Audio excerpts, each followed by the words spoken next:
معزز صافی حضرات، بلوچستان میں ریاستی جبر ایک بے لگام گھوڑے کی طرح تمام انسانی حقوق کو روند رہا ہے۔ جبری گمشدگیاں، جعلی مقابلے، ٹارگٹ کلنگ اور بلوچ نسل کشی کا سلسلہ مسلسل جاری ہے۔ آج بلوچستان میں ریاستی جبر اپنی انتہا کو چھو رہا ہے۔ ان مظالم میں پاکستان کے تمام ادارے برابر کے شریک ہیں اور آنکھیں بند کیے ہوئے ہیں۔ گزشتہ 7 دہائیوں سے بلوچستان میں ایک ہولوکاسٹ جاری ہے، جس پر عالمی برادری بھی چشم پوشی کر رہی ہے۔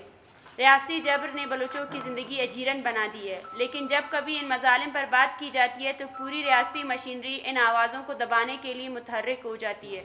کسی کو ایجنٹ، کسی کو دہشت گرد اور کسی کو سہولتکار قرار دے کر ریاست کھلے عام ظلم ڈھا رہی ہے، جبکہ ریاست کے ان مظالم کی دفاع میں پاکستان کے نام نہاد مین اسٹریم میڈیا روزانہ مظلوم بلوچوں کی جدوجہد پر نشتر برساتے ہیں۔ معزز صافی حضرات، پچھلے 70 سالوں کی تاریخ میں ریاست نے جو جبر بلوچوں پر ڈھایا ہے، اس سے وہ بری ذمہ نہیں ہو سکتی۔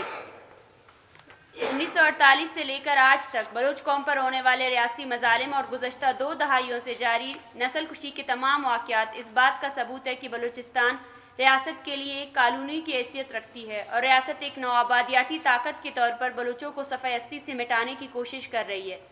گزشتہ 2 دہائیوں میں ہزاروں افراد جبری گمشدگی کا شکار ہوئے اور یہ سلسلہ آج بھی جاری ہے۔ ہزاروں مسخ شدہ لاشیں، جعلی مقابلے اور ٹارگٹ کلنگ کا نہ رکنے والا تسلسل چل رہا ہے۔ کوئی دن ایسا نہیں گزرتا جب بلوچستان کی کسی علاقے سے کسی بلوچ کو جبری گمشدگی کا شکار نہ بنایا جاتا ہو۔ فوجی آپریشنوں کے باعث لاکھوں بلوچ مہاجرت کی زندگی گزارنے پر مجبور ہو چکے ہیں۔ روزانہ ایسے واقعات سامنے آ رہے ہیں جہاں پہلے سے ریاستی حراست میں موجود بلوچ نوجوانوں کو جعلی مقابلوں میں قتل کر کے لاشیں پھینکی جا رہی ہے۔ بلوچ آخر کس سے انصاف طلب کرے؟ ہماری زمینیں چھینی جا رہی ہیں، ہمارے سائل و وسائل کو بے دردی سے لوٹا جا رہا ہے، ہزاروں افراد جبری طور پر لاپتہ کر دیے گئے ہیں، مسخ شدہ لاشیں مل رہی ہیں، جبری لاپتہ نوجوانوں کو بم دھماکوں میں اڑایا جا رہا ہے، چاردر و چار دیواری کا تقدس پامال کیا جا رہا ہے، بلوچ خواتین کو سڑکوں پر بے عزت کیا جا رہا ہے، انہیں جیلوں میں ڈالا جا رہا ہے، سینکڑوں پرامن سیاسی کارکنوں کے خلاف جھوٹے مقدمات قائم کیے جا رہے ہیں، انہیں فورتھ شیڈول میں ڈالا جا رہا ہے۔ یہ سب کچھ واضح طور پر پاکستان کو آقا اور بلوچوں کو غلام ثابت کرتا ہے، مگر ہم ریاست اور اس کے اداروں پر واضح کر دینا چاہتے ہیں کہ بلوچ اپنے وطن پر اپنے جینے کا حق مانگتا ہے۔ یہ کوئی مطالبہ نہیں بلکہ ہمارا بنیادی حق ہے۔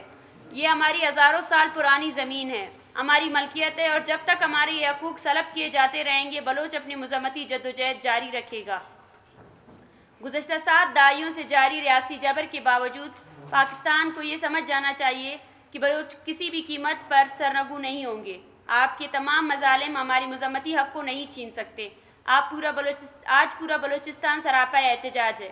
ہر بوڑھی ماں، ہر شیرخوار بچہ، ہر نوجوان ریاستی مظالم کو نہ صرف پہچانتا ہے بلکہ اس کے خلاف جدوجہد بھی کر رہا ہے۔ یہی وجہ ہے کہ ہماری تحریک کو سبوتاژ کرنے کے لیے ریاست سازشوں پر اتر آئی ہے۔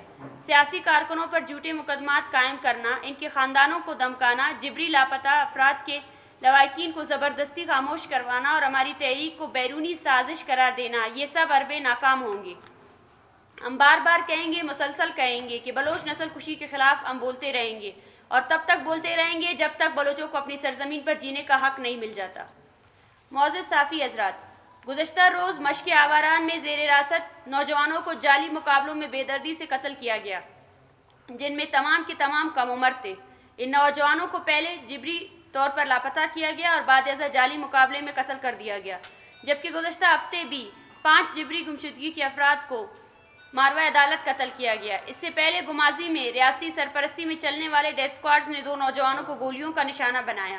صرف اس سال کے ابتدائی 2 مہینوں میں درجنوں بلوچوں کو ماروہ عدالت قتل کیا گیا ہے۔ گزشتہ ہفتے بلوچستان بھر میں ان مظالم کے خلاف مکمل احتجاج کیا گیا۔ اب چوکی، کیچ، کوئٹہ، مستونگ، گھوزدار سمیت مختلف مقامات پر سڑکیں احتجاجاً بند کی گئیں، لیکن ریاست نے اپنی شفافیت برقرار رکھتے ہوئے مشقے میں مزید 4 نوجوانوں کی لاشیں بلوچوں کے حوالے کیے۔ کل رات کلات شہر میں درجنوں افراد کو جبری گمشدگی کا نشانہ بنایا گیا، جن میں اشفاق احمد ولد خدا بخش بھی شامل ہے۔ اشفاق احمد جو حال ہی میں پنجاب یونیورسٹی لاہور سے فارغ التحصیل ہوئے تھے، گزشتہ ہفتے اپنے گھر آئے تھے۔ انہیں اب پہلے بھی کئی مرتبہ دھمکایا گیا تھا اور کل رات انہیں جبری طور پر لاپتہ کر دیا گیا۔ ان کی زندگی اور سلامتی کے حوالے سے ہمیں شدید خدشات لاحق ہے، کیونکہ ان کے بھائی شہزاد احمد کو بھی 3 سال قبل لاپتہ کرنے کے بعد جعلی مقابلے میں قتل کر دیا گیا تھا، جس کے بعد آپ سب کو پتہ ہے کہ 2022 میں اس جعلی مقابلے میں قتل ہونے کے بعد یہاں پر 50 دن کا احتجاجی دھرنا دیا گیا تھا۔ یہ وہی خاندان ہے جس کو آج ان کی زندگی کو شدید خطرات لاحق ہے۔ ان کے چھوٹے بھائی کو اس سے پہلے ڈیتھ اسکواڈ کے کارندوں کی جانب سے ان کے منہ میں تیزاب پھینکا گیا تھا، جن کی جان بچ چکی ہے۔ معزز صحافی حضرات، بلوچستان ریاستی جبر کی آگ میں جل رہا ہے، اور ایسے وقت میں خاموش تماشائی بننا کسی طور پر قابل قبول نہیں۔ سرفراز بگٹی اور ان کی حکومت بلوچوں سے احتجاج کا حق چھیننا چاہتی ہے۔ احتجاج پر بیٹھے خاندانوں کو زبردستی سڑکیں کھلوانے کی دھمکیاں دی جا رہی ہے۔ اب چوکی میں بلوچ خواتین پر تشدد کر کے انہیں جیلوں میں ڈالنا انتہائی شرمناک عمل ہے۔ ہم واضح کر دینا چاہتے ہیں کہ بلوچ قوم خاموش نہیں بیٹھے گی۔ اگر آپ کو سڑکوں کی بندش سے مسئلہ ہے تو جبری گمشدگیوں کا سلسلہ بند کریں، ماروائے عدالت قتل کا سلسلہ بند کریں، لوگوں کو اپنے ٹارچر سیلوں سے رہا کریں۔ کوئی بھی خوشی سے سڑکوں پر نہیں آتا ہے، لیکن اگر آپ جبری گمشدگیوں کا سلسلہ جاری رکھیں گے، مسخ شدہ لاشیں پھینکیں گے، ٹارگٹ کلنگ کریں گے اور پھر امید لگائیں گے کہ لوگ احتجاج نہ کریں، تو یہ آپ کی بھول ہے۔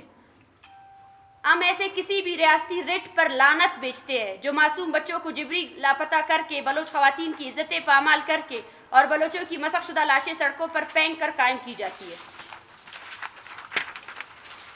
معزز صحافی حضرات، بلوچ یکجہتی کمیٹی بلوچستان میں جاری ریاستی جبر کی شدید مذمت کرتی ہے۔ ہم بلوچ عوام کو پیغام دینا چاہتے ہیں کہ مزاحمت ہی ہمارا بقا ہے۔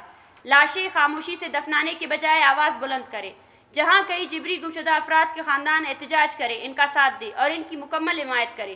بلوچ یکجہتی کمیٹی لواحقین کی جدوجہد میں ان کے ساتھ مکمل طور پر کھڑی ہے۔ ہم اس پریس کانفرنس کے ذریعے مطالبہ کرتے ہیں کہ جبری گمشدگیوں کا سلسلہ فوری طور پر بند کیا جائے اور تمام لاپتہ افراد کو رہا کیا جائے، اور کلات میں جاری کل سے جو فوجی آپریشن ہے جس میں 35 کے قریب لوگوں کو جبری گمشدہ کیا گیا ہے، اگر انہیں فوراً رہا نہ کیا گیا تو ان کے خاندانوں سمیت بلوچ یکجہتی کمیٹی دوبارہ سے شاہراہیں بند کرے گی اور اس کی ذمہ داری بلوچستان کی حکومت کی طرف جاتی ہے۔ دیکھیں، یہ پہلے بھی ضلعی انتظامیہ کرتی رہی ہے۔ اگر گرفتاریاں ہوں گے تو پوری بلوچستان میں شاید پوری بلوچستان آج سراپا احتجاج ہے، اور گرفتاریوں کے بعد بھی مذمت جاری رہے گی، اور اس کا واحد آپ لوگوں کے پاس ثبوت بھی ہے کہ اب چوکی میں سیما بلوچ اور مازیب بلوچ کو گرفتار کیا گیا۔ ان پر کوئی FIR نہیں تھا، انہیں اللیگلی جو ہے نا 24 گھنٹے عدالت میں رکھا گیا، صرف اور صرف جو دھرنا جاری تھا ان کو دمکانے کے لیے کہ وہ وہاں سے اٹھ جائے، پھر اس کے بعد خواتین کو رہا کیا جائے گا۔ لیکن اس کے باوجود دھرنا ختم نہیں ہوا، دھرنا جاری رہا، اور دھرنے میں موجود جو فیملیز ہیں انہوں نے مذاکرات کیے۔ ان مذاکرات میں پھر سے ایک جھوٹا وعدہ کیا گیا، لیکن اس طرح کے حربوں سے جو ایک مذمت کا راستہ ہے وہ کبھی بند نہیں ہوگا۔ دیکھیں، تعداد اور اعداد و شمار کی اگر ہم بات کریں، بلوچستان جیسے ریجن میں جہاں HRCP بھی مختلف طریقہ کار سے اعداد و شمار اکٹھا کر رہی ہے، یہاں پہ ایک فکس ڈیٹا کا کرنا جو ہے نا وہ بہت مشکل ہے۔ جس طرح آپ دیکھ رہے ہیں کہ آئے روز فوجی آپریشنز ہوتے ہیں، اور فوجی آپریشنز میں جس طرح ایک ہی دن میں ایک ہی علاقے میں 50 اور 100 کے قریب لوگوں کو اٹھایا جاتا ہے، لیکن جو ادارے جس نے ان پہ کام کیے، voice for Baloch missing person, ان کے مطابق 50,000 کے قریب جو ہے نا افراد جو ہے نا جبری گمشدگی کا شکار ہوئے ہیں۔ ہمارا ادارہ کیونکہ اب اسٹیبلش ہوا ہے اور ہمارے پاس جو ڈیٹا ہے وہ تقریباً 6,000 کے قریب ہے جو ہم نے اکٹھا کیا ہے صرف اور صرف مختلف بلوچستان کی مختلف ریجن سے، اور یہ ڈیٹا آپ دیکھیں کہ روز بروز بڑھتا جا رہا ہے۔ صرف اور صرف 2025 کے ابتدائی 2 مہینوں میں آپ دیکھیں 200 کے قریب افراد کو جبری گمشدگی کا نشانہ بنایا گیا ہے۔ ہر فوجی آپریشن میں 50 کے قریب لوگوں کو اٹھا کر لے کر جاتے ہیں، اور پھر اس کے بعد ان کا کوئی ٹریس آؤٹ نہیں ہوتا کہ وہ کہاں پہ ہے اور کس جگہ میں ہے۔ دیکھیں، میں آپ کو بتا چکی ہوں کہ بلوچستان ایک کالونیل ٹیریٹری کے طور پر یہاں پہ سارا نظام چل رہا ہے، اور اس پہ آپ اعداد و شمار کی بات کر رہے ہیں۔ جو سب سے پہلا ٹارگٹ ہوتا ہے اسٹیٹ کے لیے وہ انسانی حقوق کا کارکن ہوتا ہے جو کام کر رہا ہوتا ہے، جس کی وجہ سے یہاں پر ایک فکس ڈیٹا کا کلیکٹ کرنا یہ ممکن نہیں ہے ہمارے لیے، لیکن جو اعداد و شمار ہم نے اکٹھا کیے وہ یہی بتا رہے ہیں۔ جو آپ بتا رہے ہیں اس میں ہم نے ایک فکس ڈیٹا یہ کیا ہے کہ جتنے بھی لوگ جبری گمشدگی کا شکار ہوئے ہیں ان میں ان کے خاندان کی جو ایک قوائف ہم نے جمع کیے وہ اتنے ہی ہیں۔ پلیز ایک منٹ، FIR درج کرنے والے تو پولیس اسٹیشنز ہیں جہاں پہ ان کو جو ہے نا بالکل ریفیوز کیا جا رہا ہے کہ وہ FIR درج نہ ہی کرے، تو ان کے بایسز بھی مختلف عدالتوں میں چل رہی ہیں۔ دیکھیں میں نہیں سمجھتی ہوں کہ وہ ریلیز ہوئے ہیں، میں سمجھتی ہوں کہ اس میں یہ تعداد جو ہے نا بڑھتی جا رہی ہے، اور اس تعداد میں ریلیز ہونے سے زیادہ ہم اس چیز پر سب سے زیادہ فوکس ہے کہ جبری گمشدگی کو جرم قرار دیا جائے۔ یہ کیوں پریکٹس ہو رہا ہے؟ اب تک جب پوری دنیا میں اور پورے پاکستان کے اندر اس کے خلاف ایک مذمتی تحریک چل رہی ہے، اور خاص کر بلوچستان میں، تو اب تک یہ کیوں پریکٹس ہو رہی ہے؟ ایک صوبے کا جو گورنر ہے اور اس کا وزیر اعلیٰ ہے، وہ روڈوں کی بندش پر تو نوٹس لے سکتا ہے، لیکن ایک ماں جو 15 سال سے اپنے بچے کے لیے تڑپ رہی ہے، اس کی بندش پر نوٹس نہیں لیا جاتا ہے۔ اور اس کے ساتھ ساتھ وہ لاشیں جو مل رہی ہیں بلوچستان کی مختلف جگہوں سے، جن کو پہلی جبری گمشدہ کیا گیا تھا، تو یہ کیا ایک لا اینڈ آرڈر کا کولیپس نہیں ہے؟ کیا وہ سٹیزنز نہیں ہیں؟ کیا ان کی زندگی نہیں ہے؟ تو سب سے پہلے تو سوال ہمارا یہی بنتا ہے کہ جبری گمشدگی جو پریکٹس کرنے والے ادارے ہیں، ان کو لگام کون دے گا؟ ان کو لگام کون دے گا کہ آپ اس غیر قانونی اور غیر آئینی عمل کو بند کریں؟ اپنے عدالتوں پر بھروسہ کریں، اپنے آئینی پروسیس پر بھروسہ کریں، اگر انہوں نے کوئی بھی گناہ کیا ہو تو اپنی عدالتوں میں ان کو پیش کریں۔